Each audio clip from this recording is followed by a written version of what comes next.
Hello everyone and welcome into the channel. My name is Brent and I've been investing on the go for quite a while. Today's topic is how I live out of my brokerage account with no checking account required. So I've done a bit of a pivot here on my channel recently and I've been living out of my brokerage account for the past 11 months. I've had no traditional 8 to 5 since being laid off back in February here of 2025. I made a whole video on that, so go check it out if you guys would like. And I've been living life on my own terms. In today's video, as I said, we're going to be covering the whole bells and whistles of how I'm able to live out of my brokerage account, the income coming in from dividends and miscellaneous income, how I'm applying my bills, my expenses, utilities to, like where that's going, how it's being paid off, cashback from all of that whole process. So definitely stick around to the very end as we're gonna have a lot of information to cover in a short amount of time. So if you guys are interested in this specific topic and other topics going forward from here on living out of your brokerage, the whole journey, definitely go down below, smash the subscribe button and hit the bell to be notified every time we release a brand new video, and hit that thumbs up. As I said, really helps the algorithm here on YouTube promote this kind of content to others who are interested in the topic. And of course, I do have a Discord completely for free down in the link below, which we are still working on building up and having more information in there. So everybody is welcome to join, discuss anything that they would like in there, financially related, right?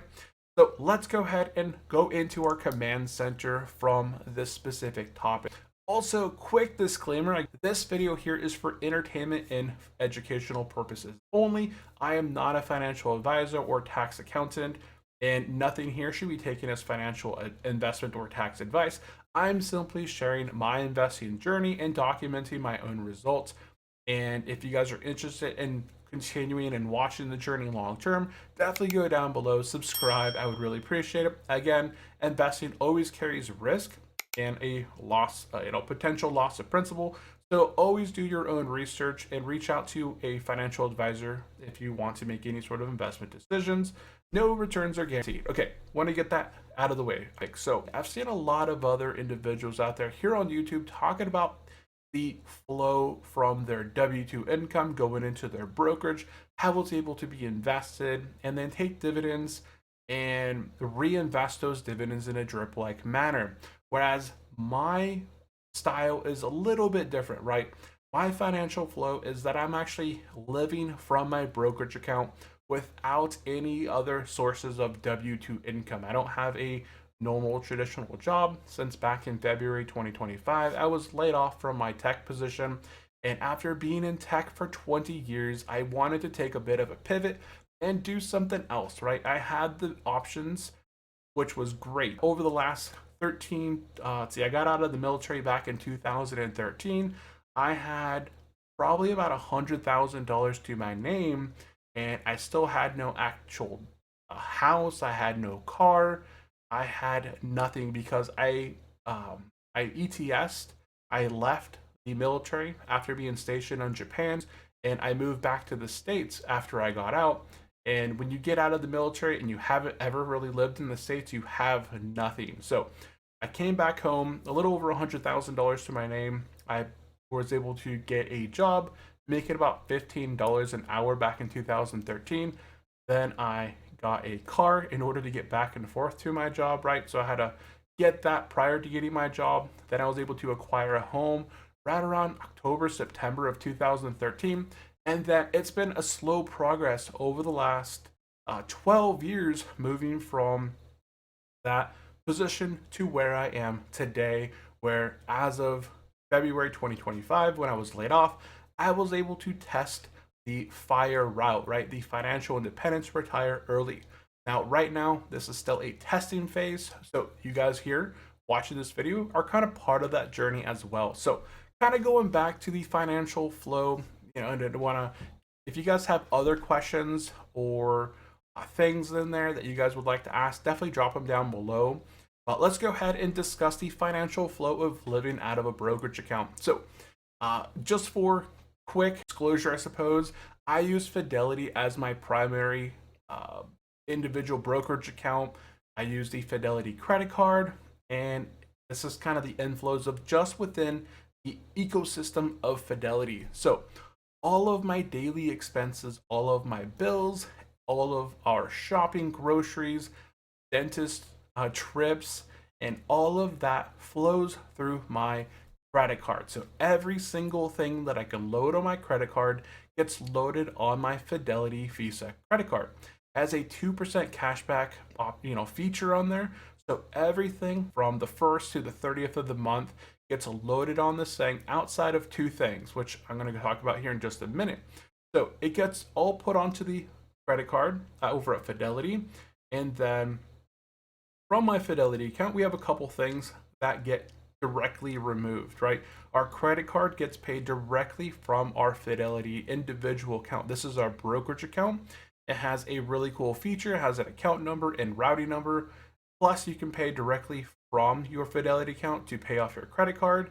And when you pay off that credit card, you get a 2% cash back every single month. So that's a double check right there. That was like a check mark right there. The mortgage payment can be set up to be directly withdrawn out of the individual account. Again, with the account number, routing number, made it really simple. We'll talk about that and kind of showcase a screenshot of that here in just a minute.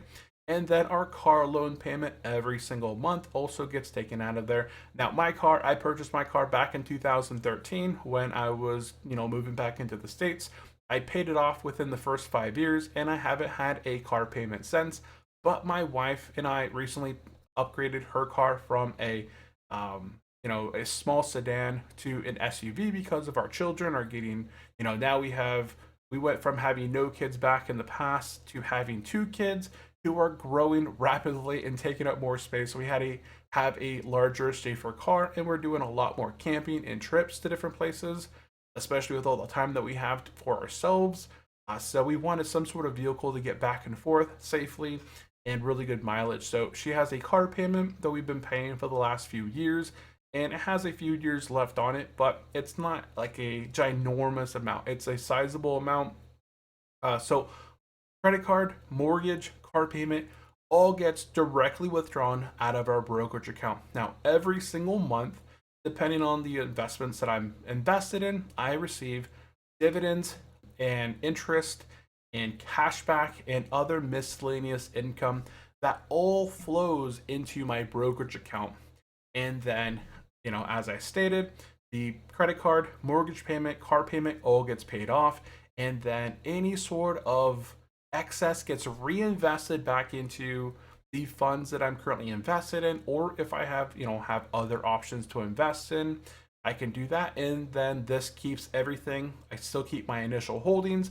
They continue grow and continue to make future income and future growth. So I get the appreciation ETFs, high yield, no NAV erosion so far from my investments, and it's been able to fund everything for the past 11 months. And it's been really, really well. So let's talk about the first one, the daily expenses. So chatting about the expenses here, as I said, every single daily expense, all of the bills that can be automated, all of our shopping, everything that I can gets put onto this credit card. So down here, I have Costco, Costco gas, Costco again for whatever reason. Oh, we returned an item.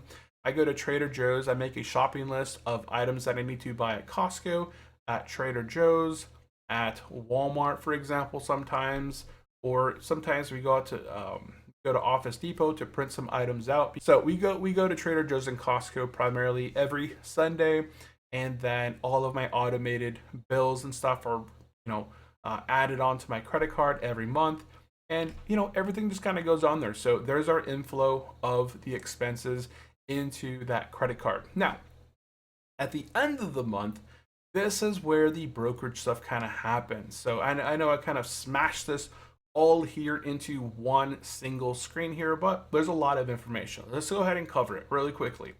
So every single month, towards the end of the month, we have miscellaneous income coming in. I stream over on my other YouTube channel, Unchallenged Gaming, and it's a gaming channel, and I stream World of Warcraft content, so I get YouTube income, I get Twitch subscribers and Twitch ad payments, so I also have other forms of referrals and affiliates. So that is all kind of included in miscellaneous income, which I don't try and generically point out every time, but I just went ahead and labeled it here. So we had Google, YouTube payout $111.66. We had Twitch Interactive payout $53.36. Miscellaneous income here of $964.16. Right, these are just kind of miscellaneous things that are kind of coming in on a month to month, quarter to quarter kind of basis. Then we have SPACs interest, any sort of interest that, any sort of cash that was left in the individual account. So if you're depositing capital in there and you're not wanting to distribute it right away into the investments because right now market's trading at all-time highs, so you kind of leave a little bit of cash in there, just kind of waiting for those drops to be able to add a little bit more equity in. Well, SPACs over at Fidelity, you don't have to invest it into a bond fund or have it in a high yield savings account. Fidelity acts in that individual account. Just having it there in cash acts as a high yield savings account of around 3.6 to 3.7% APY right now. So I made $101.90 just from leaving my cash in the individual account. And it was reinvested right there. Then we had dividend income flowing in for the month. Now I own a couple holdings. I've talked about these ones in the past. I have SPY sitting in cash. It's not margin. I'm not using margin at all in my account. So SPY paid me $1,632.09. We had BTC. I had Bitcoin, Ethereum, Litecoin, XRP over at Coinbase. I really don't like holding on to crypto directly because of the risks of it's not your right. It's not your coin if it's not in your ledger, and here you are storing your cryptocurrency on somebody else's platform. I had a terrible experience back a few years ago with Voyager, where my capital, about $15,000 that I individually invested over at Voyager, it ran up to 30 to 45,000 and then quickly fell down where all the brokerages collapsed, wouldn't let me withdraw. So I have a terrible experience with crypto platforms. So I went ahead and made a video recently talking about how I signed up for the Coinbase one for a short period of time where they removed all the fees. I used that time to sell out of all my crypto on the platform back on October 6th of October 6th, 2025. I sold essentially at all-time highs in my crypto. I took all that crypto from Bitcoin, Ethereum, Litecoin, XRP, and rolled it into this account and invested it into BTCI, where now I get the high yield every single month. I'm still invested in Bitcoin, but it is mine, right? This is mine right here. So it paid me $285.07, and I have QQQI, which paid $1,887.42. So right there, let's go ahead and bust out the handy dandy calculator here. So kind of taking a look here at the miscellaneous stuff, we had 111, 53, 36.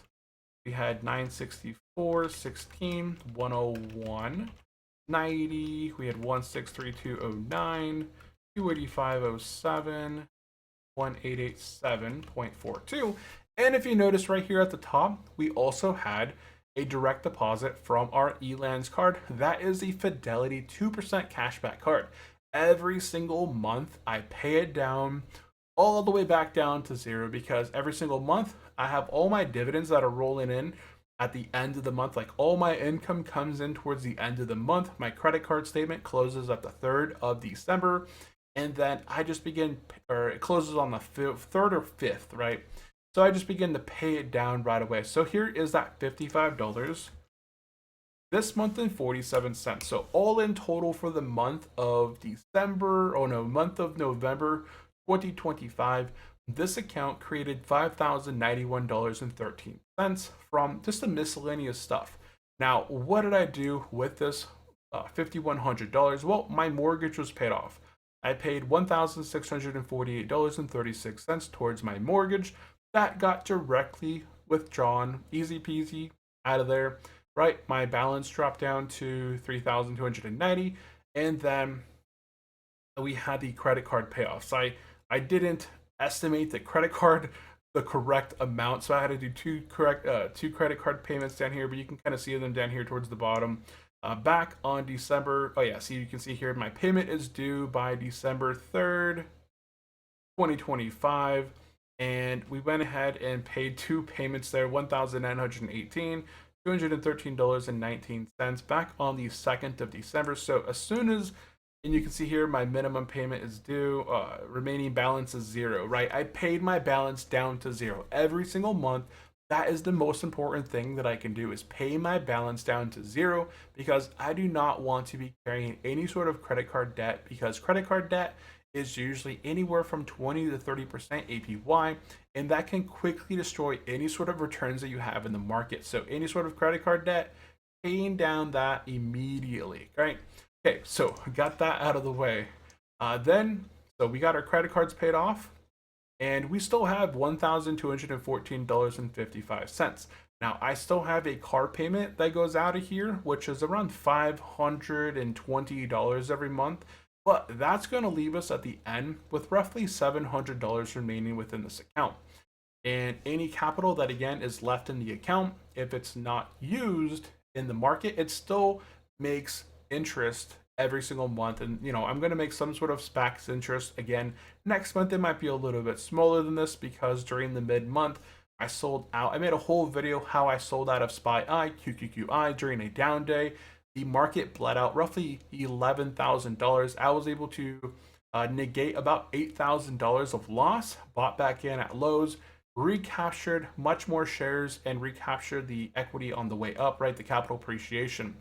So we can see here on the right hand side, back on the 3rd of November 2025, our individual account that we're using for this process was sitting at $339,694.46 back here at the start of November. And so here, as of December 3rd, right, I've already paid my mortgage, I've already paid the credit cards off. So this is all money being chunked down from our individual account. We still have appreciation, right? We've still made a return over the past month of 2.66%. Right, we paid a little over $2,000 towards the credit cards, nearly $2,000 towards the mortgage, and we still appreciated $3,667.91 from the beginning of November to the end of November 2025. So this is the flow process here. If we go back to the command center here, all of our expenses being directly put onto that credit card, it gets loaded up. At the end of the month, once all my dividends begin rolling in and all the miscellaneous income gets funneled into that individual account, it begins to pay off the credit card, have enough left over for the mortgage, have enough left over for the car loan payment, and then any extra gets appreciated through SPACs just by sitting in the individual account, or it gets reinvested back into positions that are low, such as BTI right now. Bitcoin's having a bit of a dip, but right, a couple years from now, it's not going to matter. It's going to be a blip long term, hopefully, hopefully. And then we'll see that capital appreciation plus the covered call style ETF that I'm invested in continue to pay out those dividends on a month-to-month basis, right? So this is going to be the flow process here. I have no active W2 income to kind of add to this. I'm still growing. This YouTube channel that you guys are watching on is currently unmonetized, but we're well on our way to get it monetized now. We're halfway there. My other YouTube channel is monetized. My Twitch channel is monetized. So those platforms, I'm still working and streaming Monday, Wednesday, Friday from 9 in the morning to 1 in the afternoon, streaming on those platforms, doing something that I enjoy. Then at 2, I'm able to go pick up my kids from school. When they get off from school, I get to be able to walk down to the street, hang out with them, ask them about their day, bring them back home. We eat, have a snack. We go out for a 2-mile walk in the afternoon and get to spend that time together. We play some board games in the evening, and I'm able to enjoy my time with them in the morning, right? And I'm not feeling rushed that I'm going to be late to my 8 to 5. So it's a really good feeling to be at this stage and be able to test this as it is. If it's going to work out long term, I guess we'll see. That's what this journey here is kind of showcasing and sharing. So again, if you guys are brand new here to the channel, I would really appreciate if you go down below, subscribe, and hit that thumbs up button below. If you guys have any questions for me, comments, definitely drop it down in the comment section down below. In the future, we're going to be covering the entire portfolio. We're going to be working on doing some weekly recaps, monthly recaps. We're not going to be diving into the individual expenses a whole lot, right? I'm not going to be showcasing, hey, where do we exactly are we spending our money at?